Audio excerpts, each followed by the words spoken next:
Hello and a very good evening students, welcome back to our channel accounting Guruji. आज हम आपसे बात करने वाले हैं अपने कुछ स्टूडेंट्स की कुछ अच्छी अच्छी सी क्वेरीज के बारे में। तो इससे पहले कि आज का हम क्वेरी सेशन स्टार्ट करें, आप एक बार ज़रूर देख लीजिएगा। अगर आपने चैनल को सब्सक्राइब नहीं किया है तो जल्दी से कर दीजिए, वेट करने की ज़रूरत नहीं है।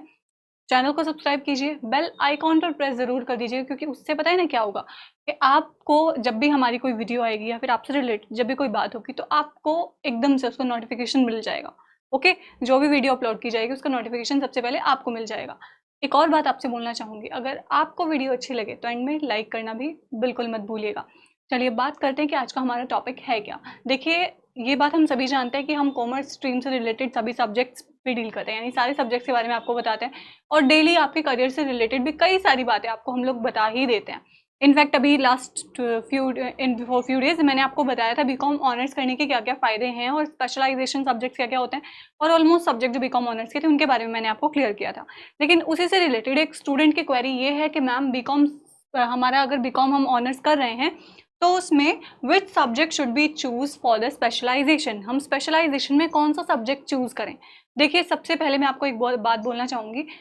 इंटरेस्ट नाम का एक वर्ड होता है, मतलब क्या हुआ इसका कि हम जिस भी सब्जेक्ट में हम इंटरेस्टेड हैं, हमें लगता है कि हाँ हम इस सब्जेक्ट में आगे निकल सकते हैं। अब सपोज कीजिए आपको इंटरेस्ट है इकोनॉमिक्स में, तो डेफिनेटली आपका स्पेशलाइजेशन आपको वही लेना है। मैंने आपको पहले भी यही बात बोली थी कि आपको पूरे 2 साल मिलते हैं इस चीज़ को सोचने के लिए। ओके, स्टार्टिंग के जो 2 ईयर्स होते हैं उनमें आपको स्पेशलाइजेशन सब्जेक्ट नहीं चूज करना होता है।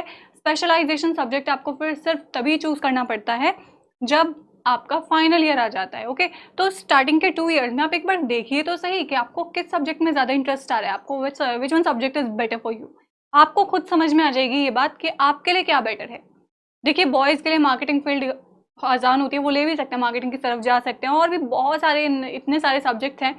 एडवर्टाइजिंग से रिलेटेड हो गए, आपके इकोनॉमिक्स से रिलेटेड हो गए, या फिर अगर हम बात करें तो अकाउंटिंग फील्ड में आप जा सकते हैं, फाइनेंशियल अकाउंटिंग जिसमें हमारे कई सारे पॉइंट्स निकल कर आते हैं। आगे आपको टैक्सेशन से रिलेटेड बातें बताई जाती हैं, इन फील्ड्स में आप जा सकते हैं।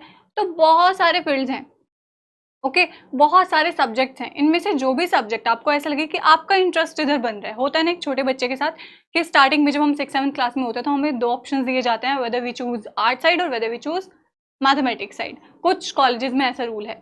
अब डिपेंड करता है स्टूडेंट्स पर कि वो कौन सा सब्जेक्ट चूज कर रहे हैं। अब अगर उनका इंटरेस्ट आर्ट साइड में है तो डेफिनेटली मैथमेटिक्स में उनका इंटरेस्ट जाएगा ही नहीं। अगर उनको नहीं पसंद ना मैथमेटिक्स, हम नहीं कर सकते, हमारा इंटरेस्ट ही नहीं है, तो वो मैथमेटिक्स नहीं कर पाएंगे। अब उनका इंटरेस्ट आर्ट साइड में ज़्यादा है तो they will definitely go for the art side. Okay, अब आपको भी यही देखना है कि बीकॉम ऑनर्स में आपका सब्जेक्ट जिसमें आपको ज़्यादा इंटरेस्ट आ रहा है, आपको ऐसे अगर सपोज कीजिए आप अकाउंट्स निकाल रहे हैं और आपको ऐसा लग रहा है भाई हाँ अकाउंट्स में तो मैं निकल ही जाऊंगा, डेफिनेटली अकाउंट्स से अगर मैं करूंगा ना तो मुझे कोई प्रॉब्लम नहीं होने वाली है। ओके, अब आप स्पेशलाइजेशन में अपना अकाउंट ले लीजिए। सपोज कीजिए आपको आगे आके सीए करना है। अब सीए करने के लिए आपको स्पेशलाइजेशन सब्जेक्ट क्या लेना होगा? Definitely accounts. तो स्पेशलाइजेशन अगर आप अकाउंट्स में करते हैं तो सीए करने में आपको दिक्कत नहीं होगी। पहले आप अपना एक गोल तो सेट कीजिए। अगर आपका गोल सेट हो गया ना तो डेफिनेटली स्पेशलाइजेशन सब्जेक्ट लेने में आपको कोई प्रॉब्लम नहीं होने वाली है, इस बात की गारंटी मैं आपको देती हूँ।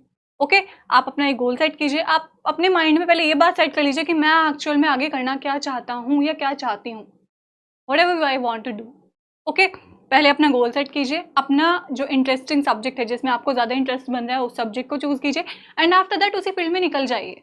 ओके, अब बात करेंगे एक और स्टूडेंट की क्वेरी के बारे में। स्टूडेंट की क्वेरी है कि मैम मुझे कुछ समझ नहीं आ रहा है, मैंने 12th कंप्लीट कर ली है, अब बीकॉम चूज किया है, मगर मुझे कुछ समझ नहीं आ रहा है कि क्या होगा इसमें, कैसे कैसे पढ़ाई होती है, ज़्यादा डिफिकल्ट होती है या फिर ईजी होती है। देखिए, आप जब छोटे से होते हैं तो आप नर्सरी क्लास से अपनी स्टार्टिंग करते हैं, यानी प्ले ग्रुप से अपनी स्टार्टिंग करते हैं। तो स्टार्टिंग में जब हम प्ले ग्रुप में जाते हैं तो बच्चे को ये नहीं पता होता कि मुझे क्या सिखाया जाने वाला है। स्टार्टिंग में उनको सब कुछ लेकर जाता है, A for apple, B for ball या फिर अ से अनार, ये सारी चीज़ें उनको स्टार्टिंग फेज में सिखाई जाती हैं। आगे चलते चलते जितना आप आगे चलते चले जाते हैं आपकी एज के अकॉर्डिंग जो आपकी पढ़ाई है वो भी डिफिकल्ट होती चली जाती है, उतनी ज़्यादा जितने ज़्यादा आप बड़े हो जाते हैं। क्योंकि कहते हैं ना कि जैसे जैसे हम थोड़े थोड़े बड़े होते चले जाते हैं हमारे में मेच्योरिटी आनी शुरू हो जाती है, और उस मेच्योरिटी वाली एज में हमारे पास जो सब्जेक्ट या फिर जो हमारी पढ़ाई से रिलेटेड जो भी मैटर है वो और भी ज़्यादा डिफिकल्ट हो जाता है। वो क्यों हो जाता है? क्योंकि आप भी तो बड़े हो रहे हैं, आपका स्टैंडर्ड भी तो देखिए ना, आप कहाँ जा रहे हैं। अब आप ये देखिए, आपने 12th क्लास कंप्लीट कर लिया, जो आपने 12th में पढ़ा डेफिनेटली वो आपके लिए अब ईजी होगा। क्यों? क्योंकि वो आप ऑलरेडी कर चुके हैं। अगर आपको करने के लिए दे दिया जाए for apple B for ball लिखिए, तो डेफिनेटली आपके लिए वो हार्ड नहीं होने वाला है, क्योंकि आप उसको ऑलरेडी पढ़ चुके हैं। लेकिन अब आगे जानना है, अब आगे जानने के लिए तो स्टेप लेना ही पड़ेगा। आपने बीकॉम के लिए बीकॉम चूज किया तो डेफिनेटली आई डोंट थिंक कि आपको कोई भी प्रॉब्लम होने वाली है। हार्ड बिल्कुल नहीं है। अगर ठान लिया जाए ना हाँ बस ये हो जाएगा, तो हार्ड कुछ नहीं होता। ना करने वालों के लिए सब कुछ हार्ड होता है और करने वालों के लिए कुछ भी हार्ड नहीं होता। ये बात हमेशा ध्यान रखिएगा। जिनको अपनी लाइफ में कुछ करना होता है ना, उनके लिए कभी कुछ हार्ड नहीं होता, कुछ डिफिकल्ट नहीं होता। उनके सामने बस एक गोल होता है कि हाँ हमें इस तरफ निकलना है तो यही करना है। लेकिन जिनको कुछ भी नहीं करना है, जिनका कोई गोल ही नहीं है लाइफ में, उनको नहीं पता कि हमें क्या करना है, तो उनके लिए तो फिर सब कुछ हार्ड है। वो जिस भी फील्ड में देखेंगे ना, हाँ भाई ये तो बहुत हार्ड है, ये तो मुझसे होगा ही नहीं, ये भी बहुत हार्ड है, ये भी मुझसे नहीं होगा। और जिनको अपनी लाइफ में डेफिनेटली कुछ करना होगा ना, उनके लिए कुछ हार्ड नहीं होगा, कुछ भी डिफिकल्ट नहीं होगा। इनफैक्ट बीकॉम के सब्जेक्ट्स भी मैं आपको बता चुकी हूँ। अगर सपोज कीजिए आपने 12th क्लास अपनी कॉमर्स स्ट्रीम से कंप्लीट की है, अब 12th आपने कॉमर्स से कंप्लीट किया, तो डेफिनेटली बीकॉम में भी आपके उससे से रिलेटेड सारे सब्जेक्ट्स आते हैं। बिजनेस ऑर्गेनाइजेशन हो गया है, अकाउंट्स हो गया, इकोनॉमिक्स हो गया, ये आप ऑलरेडी अपने 12th में पढ़ चुके हैं। तभी सब्जेक्ट्स वही रिपीट होकर आते हैं। बट होता क्या है ना कि जो आपने अपने सब्जेक्ट्स में लेसन्स पढ़े हैं उनकी बुक्स बन जाती हैं। ओके, जो आपने इतना सा मैटर पढ़ा होगा ना, उसका इतना बड़ा हो जाएगा। क्लियर? क्या होता है ना कि थोड़ा वाइड नॉलेज एक सब्जेक्ट की आपको प्रोवाइड की जाती है आपके ग्रेजुएशन कोर्स में, एंड आफ्टर दैट आपकी पोस्ट ग्रेजुएशन है। ग्रेजुएशन के बाद तो दिक्कत होती नहीं है, लेकिन थोड़ी सी क्वेरीज आई थिंक कि आपके माइंड में रहती हैं ग्रेजुएशन को लेकर कि क्या होगा, कैसे होगा, हार्ड है, ईजी है, क्या है। कुछ हार्ड नहीं है, बस इतनी बात को ध्यान रखिएगा। अगर आप ठान ले तो सब कुछ ईजी है, नहीं ठाना तो कुछ भी नहीं है हार्ड, कुछ भी ईजी नहीं है। ओके, अब सेट कर लीजिए अपने माइंड में अपने गोल्स को, सब कुछ सोच लीजिए, उसके बाद कोई भी स्टेप लीजिएगा। स्पेशलाइजेशन से रिलेटेड ऑलरेडी मैं आपको बता चुकी हूँ कि आपको किस सब्जेक्ट में अपना स्पेशलाइजेशन करना चाहिए। पहले आप अपना गोल देखिए, प्लस आप अपना ये देखिए इंटरेस्ट किस सब्जेक्ट में बन रहा है, क्योंकि मेन इंटरेस्ट जो आपके लिए इंपॉर्टेंट है वो है आपका इंटरेस्ट किस सब्जेक्ट में है। वेल इससे रिलेटेड कि आपके लिए बेस्ट क्या स्पेशलाइजेशन रहेगा, इससे रिलेटेड वीडियो हम आपको जरूर प्रोवाइड कर देंगे, बता देंगे कि which one specialization is better. Okay, कल मिलते हैं आपसे इसी तरह की आपकी कुछ नई और इंटरेस्टिंग सी क्वेरीज के साथ। तब तक के लिए शुक्रिया एंड हैव अ नाइस